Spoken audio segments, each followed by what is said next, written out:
Hi there, I'm Scott Taylor of Taylor Toons Publishing, and I'm here to bring you more fantasy cartoon goodness. Stay tuned.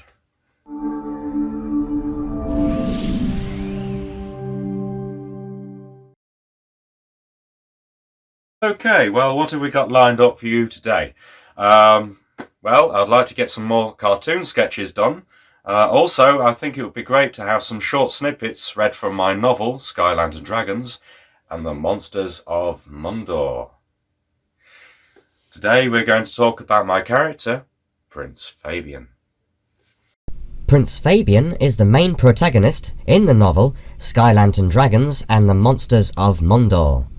He starts off as a lost individual who tries to escape his father's kingdom in order so that he may discover secrets that lay beyond their borders. The situation leads Fabian to the forest perimeter, where he chances upon a child. The child is caught in the deadly grip of a giant pitcher plant. Fabian endeavours at once to save the boy, though ends up being caught in the vines that drag him closer and inexorably towards the giant maw. Suddenly, something unexpected happens. Fabian feels a curious sensation as his body begins to go through a fearful transformation. He changes into a creature known as a dragon tolan, which translated from his native tongue means warrior. Fabian transforms back into his original human form and finally passes out in a clearing.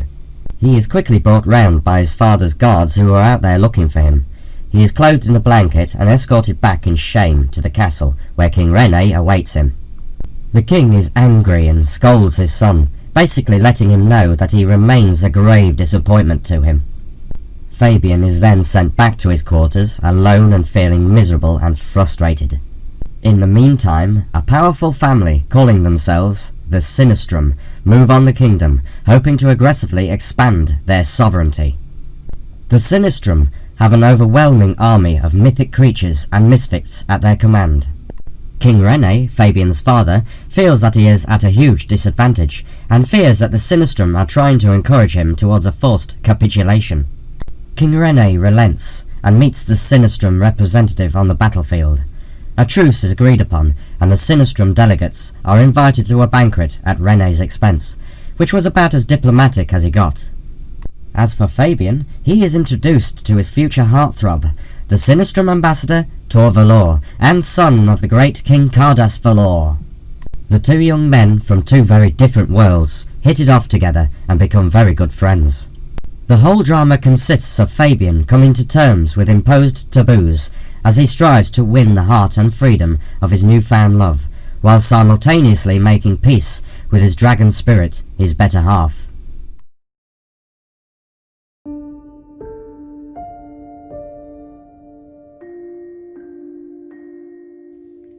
Prince Fabian stood completely still in the deep forest, trying to take stock of his motives for being in this savage place. This was the furthest he had ever wandered. Before, necessity had always forced him to turn back to what was safe and recognizable. He just didn't have the guts to venture out any further, so he kept telling himself. But then there was something so compelling about the unknown. And there was something deep within him, something missing, something that haunted him. Passionate and suffocating, dogging his every need. There was indeed another life beyond the known, another existence. There was indeed a bigger world if only he had the nerve to chase it. That provincial life had conjured more questions than answers. Here, amidst the trees and the lonely silence, he felt one question repeating in his mind. What was he doing here? What reason did he have to come all this way and risk the unknown? Was it for the quiet? Was it for the solitude? No. He could experience loneliness at the castle where duty and old-fashioned beliefs and customs waited for him. Why then? There was only one answer.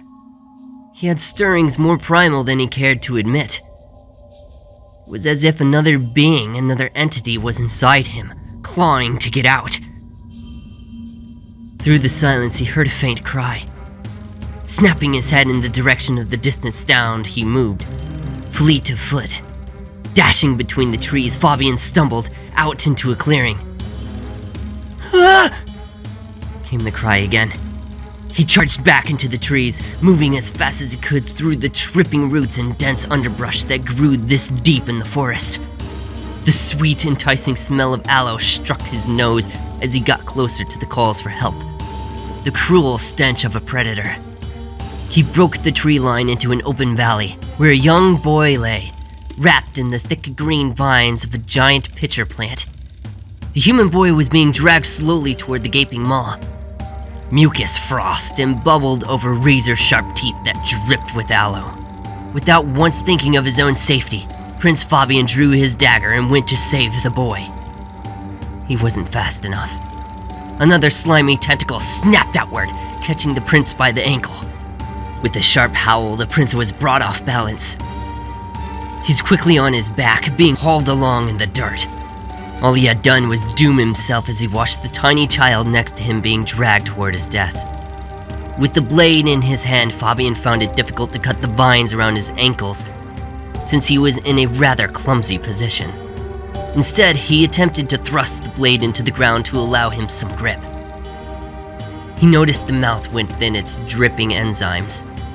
There were bones mixed with the foul froth and mucus acids. These bones were stripped of their flesh. Some other animal had strayed too close for comfort and had suffered slowly as the acids had consumed it. The boy's screams were deafening at this point. He tried grasping onto stones, grass, turf, anything that appeared rooted, but further he went, advancing towards the mouth that would strip him of his flesh. Prince Fabian could not have predicted what happened next, since it had only occurred once when he was very young, and only partially. He suddenly recognized it, the impulsive feeling of rage and power. The transformation, a metamorphosis of man into dragon. Holding on to a tree root, he noticed the sudden discoloration on his hands, the odd, rose-colored tincture. In the veins and capillaries of his flesh grew in size. All up his arms, this strange phenomenon began to spread. His veins turned black and were almost like small pipes beneath his throbbing tissue. His fingers were extending outward, becoming more feral in appearance and less like human appendages. How fortunate that the young boy was unaware of this, as his eyes were transfixed by the plant's mouth, chomping and grinding with eagerness for the kill. That poor child. It would have been unforgivingly wicked to have added to the victim's terror, particularly as he was already driven out of his wits by the panic that held him. The world and all its colors were washed away, replaced by the red tint of passion in Fabian's eyes. He felt his muscles enlarging beneath his leather tunic. His clawed hands had grown and distended beyond the size and stature of any mortal hands. He could no longer speak or utter words, but he could emit certain low grunts, feeling much of his higher brain functions slip away. He only understood the primal needs of his nature, and the power and anger grew fiercely beyond his blood-red eyes. In Prince Fabian's place there stood a great crimson dragon. It raised its horned head proudly, elongating its arms slowly and with poise. The large, ruby muscles and sinews rippled beneath the covering of scales. The great reptile situated itself on two hind legs. It was at least 14 feet in height. Humanoid in shape, the dragon basked in the clearing, resembling a majestic beast that had found its freedom of expression. Its wings webbed and elongated, unfurled like bright red sepals. It inhaled vast amounts of air, filling its muddy lungs to capacity, and then, forcing that air out through the nostrils, ignited momentary plumes of fire. The vines of the killer plant were still tangled round its legs. The dragon gave a cocky and conceited smile. Grasping onto the tendrils and vines, it began to tug at the plant. The great vegetable rasped and shrieked as it soon discovered it was rudely outmatched. It was quickly uprooted, yanked from the very earth that had been its territory for so long. The child was released quickly from the vine's clutches.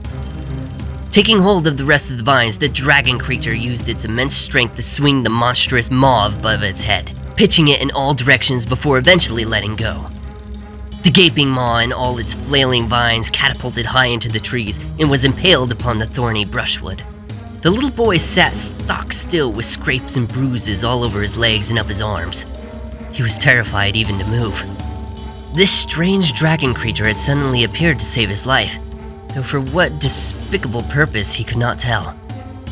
Perhaps the dragon was a fiercer predator, its elongated face and nose hiding those razor-sharp teeth, and its ruby-red chin that glistened with saliva.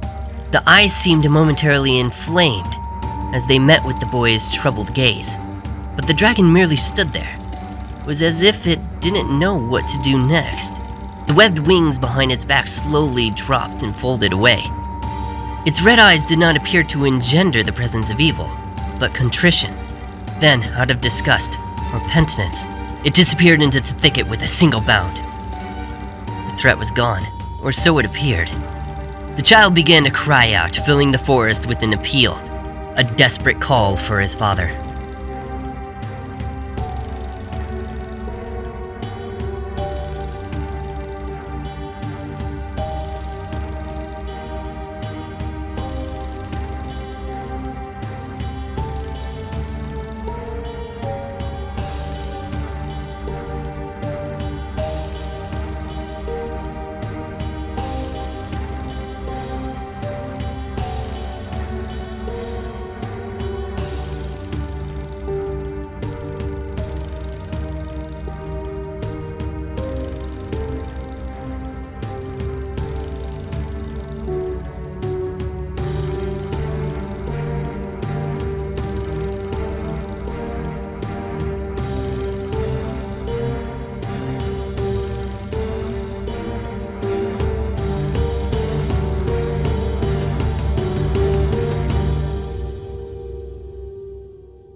Well, if you're interested in owning a copy of my novel, Skyland and Dragons and the Monsters of Mundor, then head on over to Amazon right now and purchase your copy.